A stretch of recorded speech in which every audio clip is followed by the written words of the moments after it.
यो होइन नि मुला यो भन यो मलाई लाग्छ यो सिजन भरि जति बेस्ट अँ फुटबल थियो नि बेस्ट फुटबल अब भनौँ बेस्ट बेस्ट यो दिन भन्नाले यो विक भन्न सकिन्छ क्या हामीले अब यो फुटबलको बेस्ट विक भनेको यो सिजनको यो हो जस्तो लाग्छ मलाई जहाँ उम्, आर्सनल एउटा टिम जसले चाहिँ कहिले पनि च्याम्पियन लिग जितेको छैन स्ट्रल गर्दैछ अँ प्रिमियर लिगमा पनि सेकेन्ड पोजिसनमा छ होइन त्यो उम्, टिमले आएर रियल मेड्रिडलाई 3-0 हानिदियो पिएसजीको उम्, कमब्याक पिएसजी यो सिजन अगाडिको यो सुरुको 6 महिना कस्तो खेल्दै थियो त्यसरी आएर हेर्दा अहिले 6 अँ महिना पछाडि कुन यो अहिले बेग्लै ट्रान्जिसनमा आइसक्यो के पिएसजी पनि आइसक्यो लिभरपुल टेबल टपमा थियो त्यति बेला जितेर क्वार्टर फाइनलमा उम्, आइसक्यो एस्टन भिलालाई 3-1 हानिदियो पिएसजीको उम्, पनि कमब्याक देखियो यो सिजन अनि उम्, बार्सिलोना लगभग 6 वर्षदेखि स्ट्रगल गरिरहेछ उम्, लालिगा जित्न स्ट्रगल गरिरहेछ च्याम्पियन लिग जित्न स्ट्रगल गरिरहेको थियो अस्तिको सिजन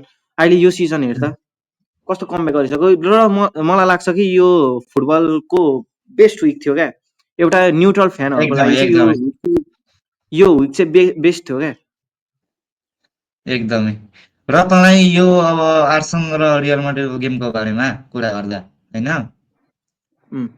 के तँलाई सेन्टियागो बर्नाब्यूमा रियल माड्रिडमा केही चेन्ज आउँछ जस्तो लाग्छ कि लाग्दैन चेन्ज त म धेरै केही एक्सपेक्ट त गर्दिनँ कि टिममा यो चेन्जेस हुन्छ त्यो चेन्जेस हुन्छ भन्ने म केही एक्सपेक्ट त गर्दिनँ तर मलाई उम्, जहाँसम्म लाग्छ कि एउटा इन्डिभिजुअल पर्फर्मेन्स चाहिँ जे होस् हामी देख्न सक्छौँ अब रियल मेड्रिडमा ट्याक्टिकल नभए पनि इन्डिभिजुअल ब्रिलियन्स देखिन सकिन्छ र रियल मेड्रिडले यहाँ सेन्टियागो बर्नाब्यूमा सेकेन्ड लेगमा कमब्याक हान्छ भन्ने पनि त्यो कुरो पनि होइन आर्सेनल पनि त्यत्तिकै त उम्, हेरी बस्दैन आर्सेनलले पनि राम्रो उम्, लेग वानमा राम्रो गरिरहेछ यो सिजनै राम्रो गरिरहेछ आर्सेनलले 2 गोलभन्दा बेसी कन्सिड गरेको छैन कुनै टिमदेखि आर्सेनलले यो सिजन र मलाई उम्, लाग्छ कि आर्सेनल त त्यत्तिकै त हेरी बस्दैन सेट पिसेसको उम्, किङै हो भन्दा पनि हुन्छ आर्सेनल तर उम्। एउटा रियल मेड्रिड भएपछि चाहिँ एउटा होप छ कि केही न केही चाहिँ गर्न सक्छ भन्ने होप चाहिँ छ तर हेरौँ अब टाइम बाँकी नै छ सेकेन्ड लेगको अब लाइनअपको कुरा गर्दा होइन अब सेकेन्ड लेगमा उम्।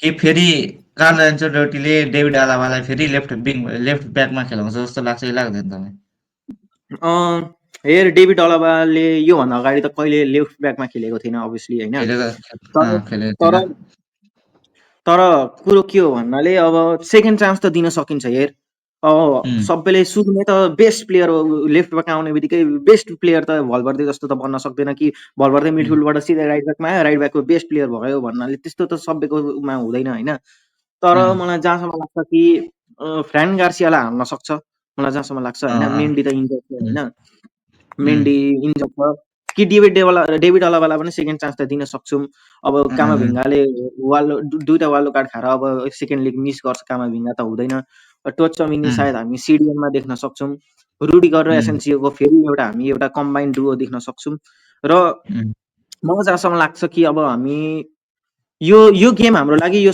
सिजनको सबभन्दा महत्त्वपूर्ण गेम भनेको हाम्रो लागि यही आर्सेनल हो हामीले जसरी हामी उम्, कमब्याक गर्नुपर्छ कमब्याकै नगरे पनि हामी यति चाहिँ एक्सपेक्ट गर्छौँ कि रियल मेड्रिडले राम्रो फुटबल खेलोस् केही कार्लो अँ, एन्चेलोटी स्याक हुने दिन नहोस् त्यति चाहिँ चाहन्छु म उम्। राम्रो फुटबल चाहिँ खेलोस् त्यत्तिकै चाहिँ नहारोस् तर तर यस्तो यसले गर्दा यो अब आलावाले लेफ्टमा खेलिरहेको होइन अहिले अँ अब यसले पछि पछि राम्रो पर्फर्मेन्स दिँदै जान्छ होइन अब जस्तै कि दिन अस्ति नि सक्छ पनि जस्तो कि अस्ति टुचुआमेनलाई पनि हामीले अब रियल कार्लो एन्चेलोटी सेन्टर ब्याकमा खेलाएको थियो उम्, त्यसले गर्दा उसको सिडिएम पोजिसनमा पनि डिफेन्डिङको लागि इम्प्रुभ भइरहेको होइन उम्। त्यस्तो चेन्ज अब आलामा पनि आउन सक्छ भन्न सकिन्छ हामी होइन अनि भन्न तँलाई चाहिँ अब सकिन्छ तर टोचमिनीको केस बेग्लै थियो टोचमिनी सेन्टर ब्याक पुरै यो सिजन त पुरै सेन्टर ब्याकै खेलिरहेछ टोचमिनीले त्यही भएर उसले इम्प्रुभ गर्नको लागि उम्, धेरै टाइम ट्रान्जिसन गर्नको लागि धेरै टाइम पायो डेभिड अलाबासँग अब अँ, टाइम छैन अब अब एउटा लालिगाको म्याच आर्सेनलको म्याचभन्दा अगाडि त्यसमा अब उम्, केही इम्प्रुभमेन्ट गरौँ भने गरौँ नत्र त गाह्रो छ डेभिड अलाबाको लागि टाइम छैन उम्, उसको लागि उम्, उम्, उम्। ट्रान्जेक्सन अब यहाँ अब हेरे अब यहाँ पिएसजी र तँलाई एस्टन भिलाको गेमको बारेमा चाहिँ के लाग्छ भन् त यो म जे भन्छु आर्सेनल र रियल म्याड्रिडको पछाडि यो सिजनको बेस्ट गेम अँ, भनेको पिएसजी र एस्टन भिलाको थियो मलाई जहाँसम्म लाग्छ किनभने उम्, एस्टन भिला एउटा डिफेन्सिभ टिम हो र डिफेन्सिभमा यस्तो राम्रो गरिरहेको थियो होइन हरेक अँ, सर्ट्सहरूलाई ब्लक गरिरहेको थियो सायद सर्ट्स अन टार्गेट पिएसजीको 10 भन्दा कति थियो होला सायद होइन धेरै थियो अँ, तर मार्टिनेजको पनि एउटा ग्रेटेस्ट पर्फर्मेन्स देख्न पाइयो, तर मलाई जहाँसम्म लाग्छ एस्टन भिला यहाँ खतम भइसक्यो। यहाँदेखि अब केही कमब्याक देखिन चान्स छैन, जे भने पनि चान्सेस तर छैन, कमै छ। कमब्याक हान्न पनि सक्छ। उनाई एमरी छ होइन म्यानेजर, अब त्यस्तो धेरै त भन्दिनँ तर हुन अनि चाहिँ सक्छ। हुन चाहिँ सक्छ, तर मलाई जहाँसम्म लाग्छ पिएसजी यो सिजन कोही तोड्न सक्दैन। पिएसजी सायद अब आर्सेनल हुन्छ कि रियल म्याड्रिड हुन्छ सेमी फाइनलमा, यी दुईटा मध्ये एकजनालाई जित्यो भने सायद च्याम्पियन लिग पिएसजी के हो जहाँसम्म मलाई लाग्छ। सायद बार्सिलोनाले पनि जित्न त सक्छ फाइनलमा, जे पनि हुन सक्छ, तर मलाई जहाँसम्म लाग्छ यो सिजन पिएसजी को। यो फुटम्यापमा यो स्ट्याटै हेर्न मैले हालेको छु कि 75% बल पोजिसन होइन, 1.95 को एक्सपेक्टेड गोल रेसियो। अब के भन्नु यो पिएसजी को बारेमा, टिमै खतरा पिएसजी त होइन। यो सिजन आउटस्ट्यान्डिङ आउटस्ट्यान्डिङ भएको छ। र त्यो म एउटा प्लेयरको बारेमा भन्न चाहन्छु, त्यो प्लेयरले मलाई धेरै इम्प्रेस गरेको छ क्या यो पिएसजी कोमा, डिजायर डो। यो प्लेयर यार 19 वर्षको छ, के खेल्छ क्या। सायद नेमार पनि 19 वर्षमा हुँदाखेरि यस्तो लेभलमा खेल्न सक्दैन थियो होला क्या च्याम्पियन लिगमा। उसले खेल्यो 19-17 वर्षमै, धेरै राम्रो खेल्थ्यो नेमार, तर ब्राजिलियन लिगमा थियो, च्याम्पियन लिगमा थिएन। च्याम्पियन लिग खेलेन उसले 19 वर्षमा। डिजायर डोलाई हेर, च्याम्पियन लिगमा कस्तो ग्रेटेस्ट पर्फर्मेन्स दिइरहेछ। पासिङ हेर, पासिङ एक्युरेसी हेर, सर्ट्स हेर, हरेक ट्याक्टिक, हरेक यो एक्सपेक्टमा अहिले डिजायर डो अगाडि छ क्या।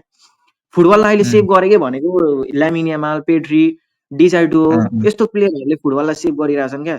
जुन हामी अहिले भन्छौँ यो अहिले फुटबल पुरै रोबोटिक भइसक्यो, सबै ट्याक्टिकल गेम मात्रै हुन्छ, इन्डिभिजुअल पर्फर्मेन्सहरू देखिँदैन। तर यो प्लेयरहरूले देखाइरहेछन् क्या अझै पनि इन्डिभिजुअल पर्फर्मेन्सहरू देखाउन सकिन्छ, अझै ड्रिब्लिङहरू गर्न सकिन्छ, अझै पहिलाको जस्तो बेटर भएर देखाउन सकिन्छ भन्ने यो प्लेयरहरूले देखाइरहेछन् क्या। अब यहाँ हेर, यो डिजायर डो भनेको राइट विङ प्लेयर हो होइन। अब यो प्लेयरले लेफ्ट विङमा गएर गेम चेन्जिङ गोल हानेको छ। यहाँ 35 मिनटमा रोजरले गोल हालेको छ होइन। अब राइट विङदेखि केही क्रिएट भएन, अनि यो डिजायर डो लेफ्ट विङतिर स्विच भयो होइन। अनि त्यतिखेर उसले मतलब राइट विङ र के अरे लेफ्ट फुट र राइट फुट दुइटै युज गर्न सक्दो रह्यो क्या। अब लेफ्ट फुटदेखि त्यसले वर्ल्ड क्लास गोल लाग्यो क्या त्यतिखेर। त्यही मार्टिनेज होइन, ब्रिलियन्ट। पिएसजीको कुरो गर्दाखेरि यो सिजन पिएसजी आउटस्ट्यान्डिङ छ, र पिएसजीको साथ डेम्बेले त झन् आउटस्ट्यान्डिङ छँदैछ। डेम्बेले सायद च्याम्पियन लिग जित्यो भने ब्यालेन्डोर उसकै हो होइन। डेम्बेले यार म केही भन्न चाहदिनँ। म लेग 2 पछाडि सिधै सेमी फाइनल पिएसजी पुग्यो भने म सिधै त्यतिखेर हामी कुरो गरौँला डेम्बेलेको, अहिले चाहिँ नगरौँ। भिटिना आउटस्ट्यान्डिङ छँदैछ यो सिजन। भिटिना वाओ यार, वाट अ प्लेयर, यो सिजन आउटस्ट्यान्डिङ छ। 152 पास एक्युरेसी, 152 को हानेको छ। 148 वटा करेक्ट पास हानेको छ क्या, 97% पास एक्युरेसी। भिटिनाले रेकर्ड अहिले नयाँ रेकर्ड बनाएको छ होला, च्याम्पियन लिगमा मोस्ट पासेस कम्प्लिट भनेको भिटिनाको छ, अहिले रेकर्ड बनाएको छ भिटिनाले।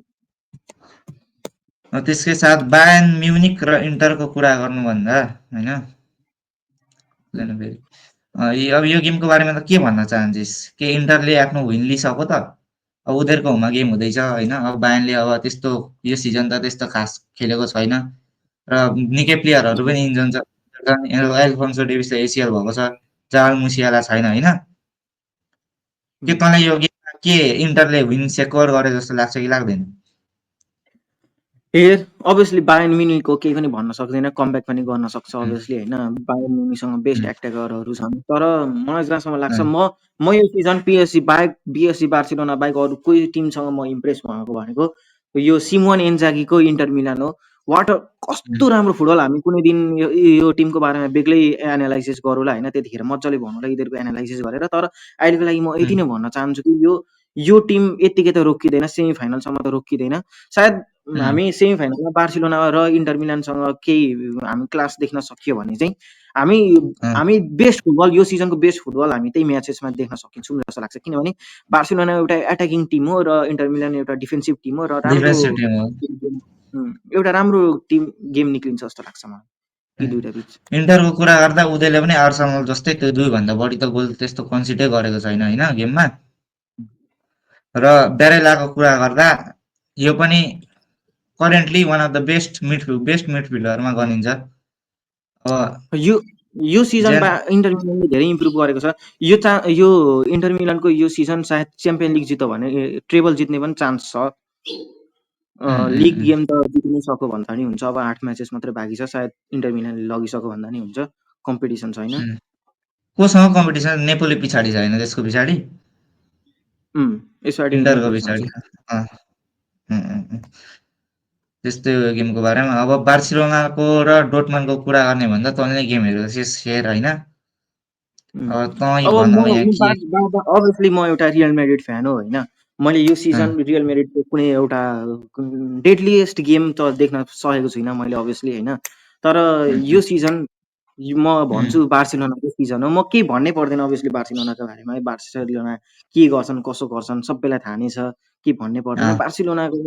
बार्सिलोना चाहिँ ट्रेबल बार्सिलोनाकै हो यो सिजन भन्दा पनि हुन्छ। मलाई जहाँसम्म लाग्छ कोपा डेल रे लगि नै हाल्छ बार्सिलोनाले। ला लिगा लगि नै सक्यो भन्दा नि हुन्छ। रियल म्याड्रिडको कुनै आश मलाई यहाँसम्म लाग्दैन कि अब कमब्याक हान्छ। बार्सिलोनाको 2 गेम बिग्रिनु पर्यो रियल म्याड्रिडले कमब्याक हान्नको लागि ला लिगामा। त मलाई लाग्दैन कि अब कुनै बार्सिलोनाको गेममा कुनै अब ठोक्राउ देखिन्छ। म बार्सिलोनाको यति नै भन्न सक्छु कि बार्सिलोना फ्यानहरूलाई म यति नै भन्न चाहन्छु कि सबैजना खुसी रहौ। ट्रेबलको लागि रेडी हो। ट्रेबल आउँदैछ घरमा। केही गर्नु पर्दैन। आनन्दले ट्रेबल आउँछ। स्टोरी लगाऊ मजाले बस फुटबल हेर। त्यति हो बार्सिलोनाको लागि। यो सिजन कम्प्लिट भइसक्यो बार्सिलोनाको ट्रेबल जितिसक्यो भन्दा हुन्छ। अस्ति नि ब्राजिल र अर्जेन्टिनाको गेमको बिच राफिनालाई जुन एफेक्ट परेको थियो होइन, त्यसले उसलाई असर अहिले पार्दैछ कि छैन? मतलब उसले 2टा एसिस्ट पनि निकाल्यो, एउटा गोल पनि निकाल्यो होइन यो गेममा? निकाल्न त निकाल्यो। तर जब ऊ गेम खेलिरहेको हुन्छ त्यतिखेर उसको अनुहारमा हल्का डिसअपोइन्टमेन्ट त देखि नै रहेको छु म अभियसली होइन।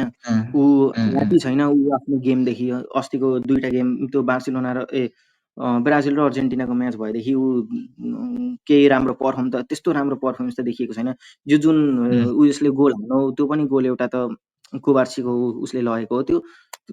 त्यो म भन्न चाहन्छु कि राफिना एउटा आउटस्ट्यान्डिङ प्लेयर हो। तर अहिलेको लागि चाहिँ ऊ हल्का डिसअपोइन्टमेन्ट छ। ऊ हल्का कन्फिडेन्स उसले गुमाइरहेको छ। तर मलाई जहाँसम्म लाग्छ उसले कमब्याक गर्छ फेरि। ऊ पर्फर्म गरि नै हाल्छ। ब्यालन डोर विनर हो। अब त्यसै भने यहाँ फ्रेन्की डियोङको कुरा गर्दा होइन, निकै बार्सा फ्यानले पहिला अस्तिको सिजनमा फ्रेन्की डियोङलाई सेल गर्नुपर्छ भनेका थिए होइन।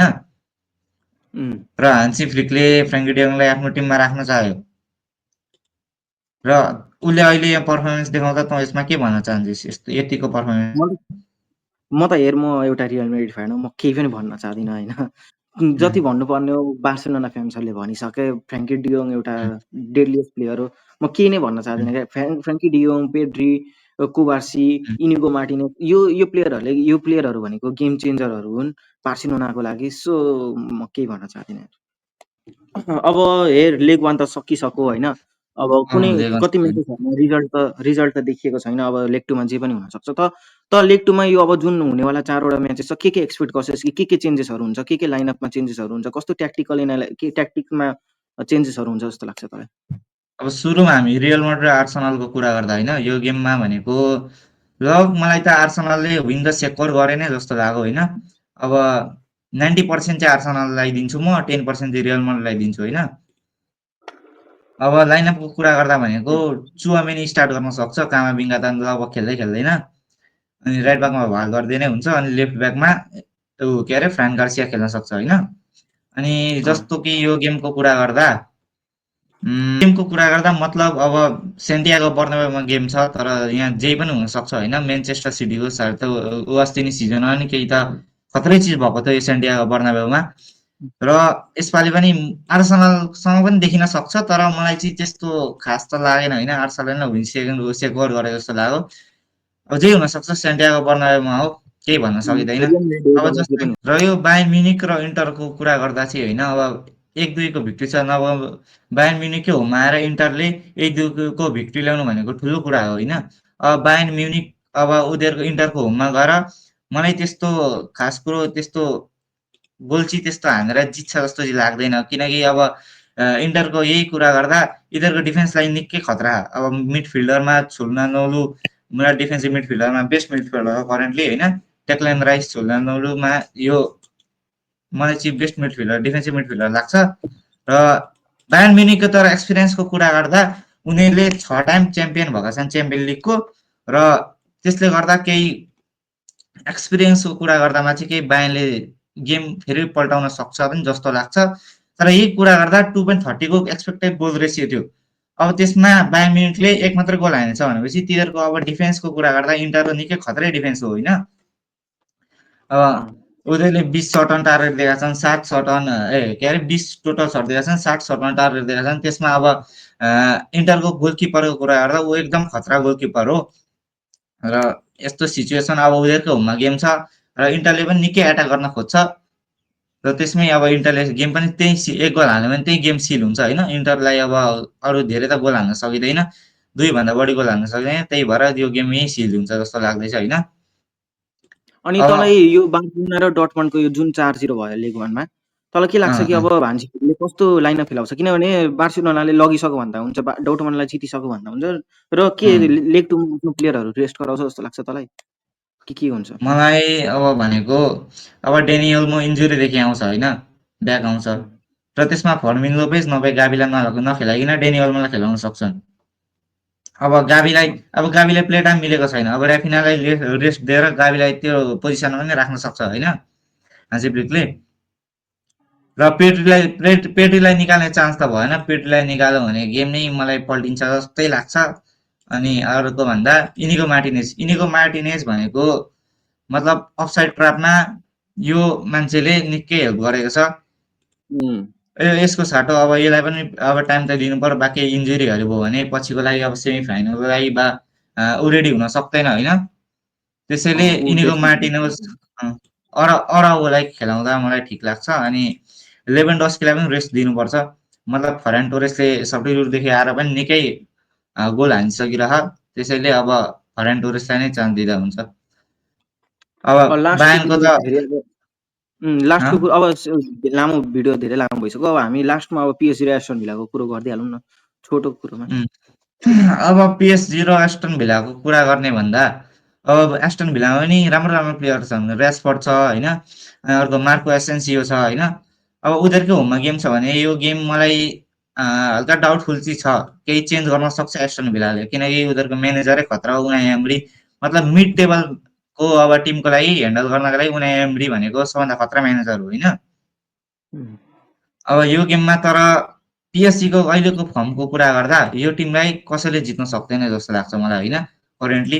अब फर्स्टले केही कुरा गर्दा पनि उनीहरूले 30 सट हानेका छन् होइन, त्यसमा 10 सट अन टार्गेटै छ त्यतिखेर। र अब यो पिएसजीको टिम भनेको डिफेन्सले पनि वेल ब्यालेन्स हो, मिडफिल्डमा पनि वेल ब्यालेन्स हो, झन् एट्याकमा त के कुरा गर्नु, बार्कोला, डेम्बेले, यो कब्रेस्टकेलिया, अनि यो डिजायर्डो भने खतरा एट्याकर हो होइन। अब यो गेममा भनेको मलाई चाहिँ पिएसजीले नै आफ्नो विन लगिसक्यो जस्तो लाग्यो। अब 2 गोलको लिडमा छ, अब एस्टन भिलाको होममा गएर खेल्दैछ, र त्यसको होममा पनि निकै हुन्छ, एटमोस्फियर खतरै छ त्यहाँ एस्टन भिलाको होममा पनि। र मलाई चाहिँ यो गेममा चाहिँ पिएसजीले नै अब विन सेक्योर गरे जस्तो लाग्यो। अनि उतादेखि बार्सिलोनाले विन सेक्योर गरे जस्तो लाग्यो डोर्टमन्डको होममा गएर। इन्टरले पनि जिते जस्तो लाग्यो मलाई बायर्नलाई चाहिँ करेन्टली होइन, अब केही भन्न सकिँदैन। र रियल माड्रिड र आर्सेनलको जे पनि हुनसक्छ। रियल माड्रिड र आर्सेनल बिचमा चाहिँ अब आर्सेनलले यसरी नै अब डिफेन्ड मात्रै गरेर बस्यो भने चाहिँ केही मलाई उपाय जस्तो चाहिँ लागेन होइन, किनकि सेन्टियागो बर्नाब्यूमा प्रेसरै अर्को हुन्छ, जे हुनसक्छ। अनि त्यसमा अब उनीहरूले फर्स्ट लेगमा जस्तो खेलेका छन् त्यस्तै ट्राई गरेर हल्का डिफेन्समा धेरै कम्पोजर देखायो भने केही हुन आर्सेनलले विन सेक्योर गरे जस्तो लाग्यो। तर 90% आर्सेनलले जितिसक्यो होइन यो गेममा, रियल माड्रिडको लगभग 10% दिन चाहन्छु, किनकि अब सेन्टियागो बर्नाब्यूमा प्रेसरै अर्कै हुन्छ, त्यही भएर त्यही हो। र यति भन्दै अब भिडियो पनि लामो भइसक्यो, अब यति भन्दै हामी अब यो भिडियोलाई अब स्टप गरिदिउँ। र जतिले पनि हाम्रो भिडियो हेर्दै हुन्छ लाइक गरिदिनु, सब्सक्राइब गरिदिनु, सेयर गरिदिनु, र हामीलाई त्यसले गर्दाखेरि हल्का हेल्प पनि हुन्छ। र नेक्स्ट भिडियोमा हामी भेटौँला ल।